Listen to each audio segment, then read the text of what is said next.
আমার খবর। বীরভূমের নানুর বিধানসভায় তৃণমূল কংগ্রেসকে অন্তত 1 লক্ষ ভোটের লিডে জেতানোর লক্ষ্য বেঁধে দিলেন বীরভূম জেলা পরিষদের সভাধিপতি ফাইজুল হক ওরফে কাজল শেখ। ঈদের পরের দিন থেকেই দলীয় কর্মীদের ভোট ময়দানে নেমে পড়ার ডাক দেন তিনি। বিজেপির চক্রান্ত রুখতে তৃণমূল কর্মীদের পাহারাদার হয়ে কাজ করার পরামর্শও দেন তিনি। সেই সঙ্গে রাজ্যের মুখ্যমন্ত্রী মমতা ব্যানার্জি এবং দলের সর্বভারতীয় সাধারণ সম্পাদক অভিষেক ব্যানার্জির নেতৃত্বে দলের সংগঠনকে আরও শক্তিশালী করার বার্তা দেন কাজল শেখ। বিধানসভা নির্বাচন ঘোষণা হতেই নানুরের দলীয় নেতৃত্বদের নিয়ে জরুরি বৈঠক করেন তিনি। এই বৈঠকে উপস্থিত ছিলেন নানুরের বিধায়ক বিধানচন্দ্র মাঝি, নানুর ব্লক তৃণমূল কংগ্রেসের সভাপতি সুব্রত ভট্টাচার্য সহ দলের অন্যান্য নেতৃত্বরা। জানা যায়, নির্বাচন ঘোষণা হওয়ার আগেই বিভিন্ন এলাকায় প্রার্থীর নাম বাদ দিয়ে দেওয়াল লিখন শুরু হয়ে গিয়েছিল। নির্বাচন ঘোষণা হতে আর সময় নষ্ট না করে সংগঠনকে মাঠে নামানোর উদ্যোগ নেন কাজল শেখ। বৈঠকে নানুর বিধানসভার প্রতিটা অঞ্চলের তৃণমূল নেতৃত্বদের নিয়ে বিস্তারিত আলোচনা হয়।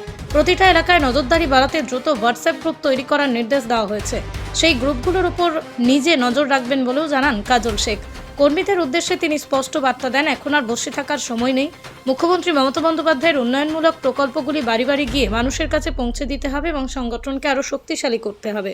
আজকে নানুর বিধানসভা 17টা গ্রাম পঞ্চায়েতের যারা বুথ লেভেলের কর্মী, বুথ সভাপতি, গ্রাম পঞ্চায়েতের মেম্বার, পঞ্চায়েত সমিতির মেম্বার, জেলা পরিষদের মেম্বার থেকে শুরু করে আমাদের অঞ্চল সভাপতি থেকে শুরু করে শাখা সংগঠনের দায়িত্ব আছে, ব্লক সভাপতি, পঞ্চায়েত সমিতির সভাপতি, পঞ্চায়েত সমিতির সকল কর্মাধ্যক্ষ, সকলকে নিয়ে আজকে আমরা বসেছিলাম।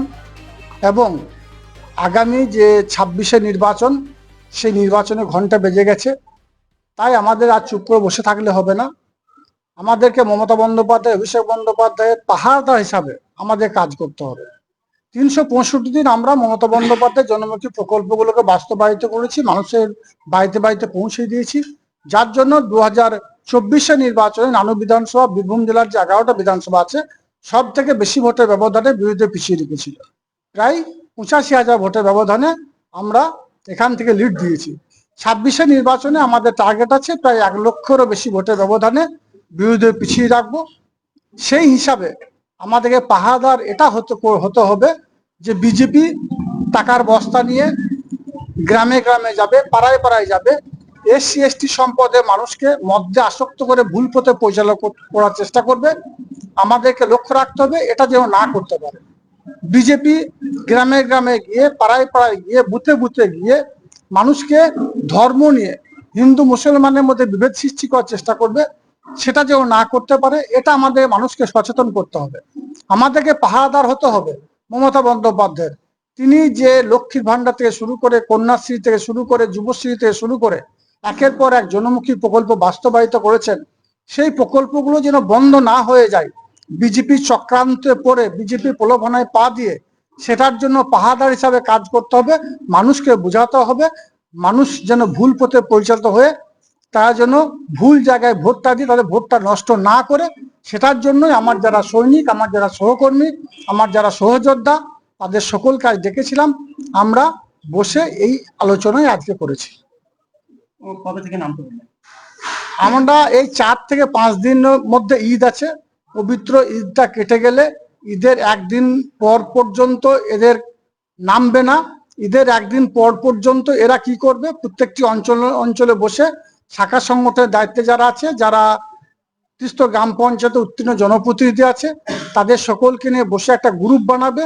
গ্রুপ বানিয়ে এই 4-5 দিনের মধ্যে ঠিক করে নেবে কোন দিন কোন বুথে যাওয়া হবে।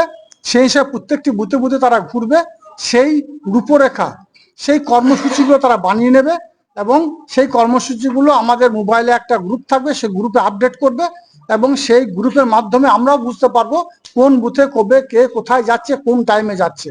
এবং সেভাবেই ঈদের পর দিন থেকে আমরা আমাদের কর্মযজ্ঞ শুরু করবো। নানু বিধানসভাকে যেভাবে 24শে নির্বাচনে করেছিলাম, যেভাবে বিগত দিনের নির্বাচনগুলো আমরা করেছি। জেলার সেরা কি নানু বিধানসভা, সেই টার্গেট নিয়েছেন? অবশ্যই জেলার সেরা নানু বিধানসভা ছিল, আছে, থাকবে। এ বিষয়ে দ্বিমতের কোনো অবকাশ নেই। আমার দৃঢ় বিশ্বাস নানু বিধানসভাকে মমতা বন্দ্যোপাধ্যায়ের যে সৈনিক আছে, অভিষেক বন্দ্যোপাধ্যায়ের যে কর্মী আছে, সারা বীরভূম জেলার বুকে অন্য কোনো গ্রাম, অন্য কোনো বিধানসভা এত কর্মী আছে বলে আমি মনে করি না। আজকে দেখতে পেলেন এত বড় একটা হল ঘর, কয়েক হাজার কর্মী, জায়গা এখানে আছে, চেয়ার আছে, জায়গা হলো না, বাইরে কর্মীরা রোদে দাঁড়িয়ে থাকলো। কারণ কর্মী দিনের পর দিন বাড়ছে, এখানে ইয়াং জেনারেশনদের বিভিন্ন গ্রাম পঞ্চায়েতের দায়িত্ব দেওয়া আছে, নব যৌবনরা এগিয়ে এসেছে। আমার যারা প্রবীণ তাদের সঙ্গে আমাদের একটা আলাপ আলোচনা হয়, প্রবীণরাও এসেছে, আমাদের মধ্যে কোনো ভেদাভেদ নেই। হিন্দু মুসলমান সকল সম্প্রদায়ের মানুষকে নিয়ে আমরা চলি। সর্বতই নানুর বিধানসভার যে সমন্বয়, তৃণমূল কংগ্রেসের যে সংগঠন, তৃণমূল কংগ্রেসের যে ভিত, বীরভূম জেলার বুকে বাকি 11টা গ্রাম বিধানসভাতে অবশ্যই তৃণমূল কংগ্রেস জিতবে, কিন্তু নানুর বিধানসভা সবার উপর। সোনার গহনায় গল্প বলে যাওয়া ভরো জুয়েলার্স, অনুপম স্পর্শের ছোঁয়া, মায়ের স্নেহ কন্যার সাজ, প্রতিটি রত্নে ভরো জুয়েলার্স। ভরত জুয়েলার্স, গুণমানের অঙ্গীকার, শান্তিনিকেতন রোড, বোলপুর। দেখতে চোখ রাখুন আমাদের ফেসবুক ও ইউটিউব চ্যানেলে।